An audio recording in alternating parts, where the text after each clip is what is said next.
Hello dears, എല്ലാവർക്കും നമസ്കാരം. എല്ലാവർക്കും സുഖമാണല്ലോ. എല്ലാവർക്കും ഞങ്ങളുടെ പുതിയ വീഡിയോയിലേക്ക് സ്വാഗതം.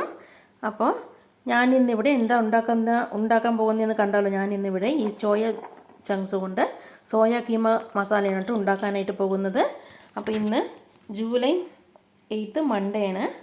ടൈം ഇപ്പോൾ 4:22 AM ആയിട്ടുണ്ട്. അപ്പോൾ നമുക്ക് വേഗം ഇന്നത്തെ വ്ളോഗിലേക്ക് കിടന്നാലോ. ഇന്ന് മക്കൾക്ക് സ്കൂളിലേക്ക് ലഞ്ചിനായി കൊടുത്തു വിടുന്നത് ചപ്പാത്തിയും, ഞാനത് ചപ്പാത്തിക്ക് മാവ് കുഴച്ച് വെച്ചിട്ടുണ്ട്. ചപ്പാത്തിയും ഈ സോയ ചങ്ക്സ് കൊണ്ട് ഒരു കറിയാണ് കേട്ടോ കൊടുത്തു വിടാൻ ഉദ്ദേശിക്കുന്നത് ലഞ്ചിനായിട്ട്.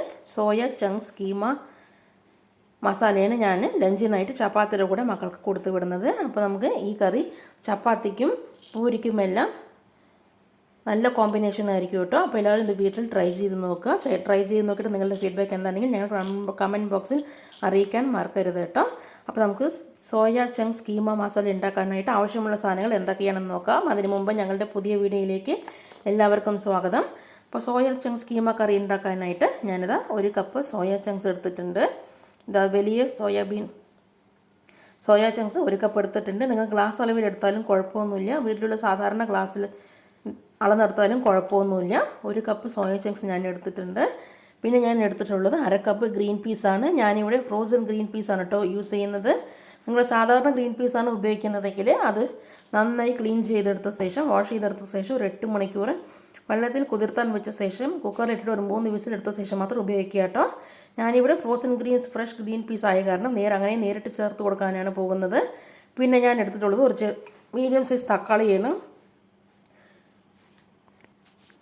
മീഡിയം സൈസ് തക്കാളി എടുത്ത് ചെറുതായി കട്ട് ചെയ്ത് വെച്ചിട്ടുണ്ട്. നല്ല പഴുത്ത തക്കാളി മീഡിയം സൈസ് എടുത്തിട്ട് ചെറുതായി കട്ട് ചെയ്ത് വെച്ചിട്ടുണ്ട്. പിന്നെ ഒരു മീഡിയം സൈസ് സവാള അതും ചെറുതായി കട്ട് ചെയ്ത് വെച്ചിട്ടുണ്ട്. കുറച്ച് കറിവേപ്പില വേണം. 1 table spoon ginger garlic paste വേണം. 1/2 ടീസ്പൂൺ മഞ്ഞൾപ്പൊടി വേണം. 1 ടേബിൾ സ്പൂൺ കാശ്മീരി മുളക് പൊടി വേണം. 1 ടേബിൾ സ്പൂൺ മല്ലിപ്പൊടി വേണം. ആവശ്യത്തിനുള്ള ഉപ്പ് വേണം. ഞാനിവിടെ 1 ടീസ്പൂൺ ഉപ്പ് എടുത്തിട്ടുണ്ട്. പിന്നെ എടുത്തിട്ടുള്ളത് 1/2 ടീസ്പൂൺ ഗരം മസാലയാണ് കേട്ടോ. ഇനി നമുക്കിതിന് ആവശ്യമായിട്ടുള്ള സാധനം ഒരു 2 പച്ചമുളകും കൂടെ വേണം. ഞാൻ പച്ചമുളക് ഇവിടെ എടുത്തിട്ടില്ല, എടുക്കാൻ പോകുന്നതേ ഉള്ളൂ. 2 പച്ചമുളകും കൂടെ വേണം കേട്ടോ. അപ്പോൾ സോയ ചങ്ക്സ് കീമ മസാല ഉണ്ടാക്കാനായിട്ട് ആദ്യത്തെ സ്റ്റെപ്പ് എന്ന് പറയുന്നത് നമ്മൾ ഈ സോയ ചങ്ക്സ് ഒന്ന് വെള്ളം തിളപ്പിച്ചിട്ട് അതിലേക്ക് ഇട്ടിട്ട് ഒന്ന് സോഫ്റ്റാക്കി എടുക്കുക എന്നുള്ളതാണ്. ഞാനിത് അവിടെ വെള്ളം തിളപ്പിക്കാനായി വെച്ചിട്ടുണ്ട്. വെള്ളം തിളച്ച് വന്നിട്ടുണ്ട്. ഇനി ഇതിലേക്ക് നമ്മുടെ ഈ സോയ ചങ്ക്സ് ഇട്ട് കൊടുക്കാം. സോയ ചങ്ക്സ് ഇട്ട് കൊടുത്തിട്ടുണ്ട്. ഇനി ഇതൊന്ന് ഇളക്കി കൊടുത്തിട്ട് നമ്മുടെ ഈ സോയ ചങ്ക്സിനെ ഒന്ന് സോഫ്റ്റ് ആക്കിയിട്ട് മാറ്റിയെടുക്കാം. തിളച്ച വെള്ളത്തിലേക്ക് ഇട്ടിട്ട് പോകണം കേട്ടോ ഇതിനെ ഒന്ന് സോഫ്റ്റാക്കി മാറ്റിയെടുക്കാനായിട്ട്. നമ്മുടെ ഈ സോയ ചങ്ക്സ് ഒന്ന് ഇളക്കി കൊടുക്കുക കേട്ടോ. ഒന്ന് ഇളക്കി കൊടുത്തിട്ട് ഒരു 5 മിനിറ്റ് അങ്ങനെ ഇരിക്കട്ടെ. അതിനുശേഷം നമുക്കിതിൻ്റെ വെള്ളം ഊറ്റിയെടുത്തിട്ട് നമ്മളിതിന് ഒരു മിക്സി ജാറിലേക്ക് ഇട്ടിട്ട് ഒന്ന് പൊടിച്ചെടുത്തിട്ട് വരാം. അപ്പോൾ 5 മിനിറ്റ് കഴിഞ്ഞിട്ടുണ്ട്. ഇനി നമുക്ക് ഫ്ലെയിം ഓഫാക്കാം. ഞാനിത് ലാസ്റ്റ് ഗാർണിഷ് ചെയ്യാൻ വേണ്ടി കുറച്ച് കൊറിയാണ്ടർ ലീവ്സ് മല്ലിയിലയും കൂടി എടുത്തിട്ടുണ്ട് കേട്ടോ. അപ്പോൾ നമുക്കിനി ഇതിലേക്ക് ആവശ്യമുള്ള സാധനം 2 പച്ചമുളകാണ്. നമുക്ക് ആ പച്ചമുളകും കൂടെ എടുത്തിട്ട് വരാം. അങ്ങനെ ഇതാ ഒരു 5 മിനിറ്റ് ശേഷം നമ്മൾ തിളച്ച വെള്ളത്തിൽ നിന്ന് സോയാബീൻ എല്ലാം എടുത്ത് ഒരു പാത്രത്തിലേക്ക് മാറ്റി കൊടുത്തിട്ടുണ്ട് കേട്ടോ. ഇനി ഇതൊന്ന് തണുത്ത് വന്നത് നമ്മളിതിനെ മിക്സി ജാറിലേക്ക് ഇട്ടിട്ട് ഒന്ന് പൊടിച്ചെടുത്തിട്ട് വരാം. ഇതൊന്ന് ആദ്യം തണുത്ത് വരട്ടെ. അതിനുശേഷം നമുക്ക് മിക്സി ജാറിലിട്ടിട്ട് പൊടിച്ചെടുത്തിട്ട് വരാം. ഞാൻ ഒരു കാര്യം പറയാൻ മറന്നുപോയി കേട്ടോ.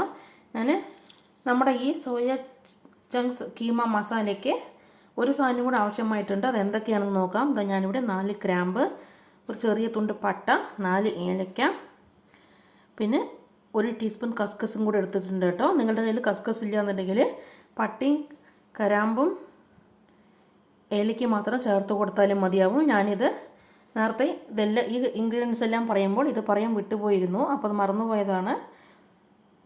അപ്പോൾ അതും കൂടെ ചേർക്കാൻ ശ്രമിക്കുക കേട്ടോ. അപ്പോൾ നമുക്കിതും തണുത്ത് വരട്ടെ. അതിനുശേഷം നമുക്കിത് മിക്സി ജാറിലിട്ട് ഒന്ന് പൊടിച്ചെടുത്തിട്ട് വരാം. അങ്ങനെ ഞാനിതാ സോയാബീൻ ഒന്ന് തണുത്ത് വന്നതും നമ്മൾ തിളച്ച വെള്ളത്തിലേക്കിട്ട സോയാബീൻ ഒന്ന് എല്ലാം വെള്ളത്തിൽ നിന്നും സോയാബീൻ എല്ലാം മൂറ്റിയെടുത്തിട്ട് ഒന്ന് തണുക്കാനായി വെച്ചിരുന്നു. ആ സോയാബീൻ എല്ലാം തണുത്ത് വന്നതും അതിൽ നിന്നും സോയാബീൻ നല്ലപോലെ എടുത്ത് നല്ലപോലെ അതിൻ്റെ വെള്ളമെല്ലാം പിഴിഞ്ഞെടുത്ത ശേഷം ഒരു മിക്സി ജാറിലേക്ക് ഇട്ടിട്ട് ഇതേപോലെ പൊടിച്ചെടുത്തിട്ട് വന്നിട്ടുണ്ട് കേട്ടോ.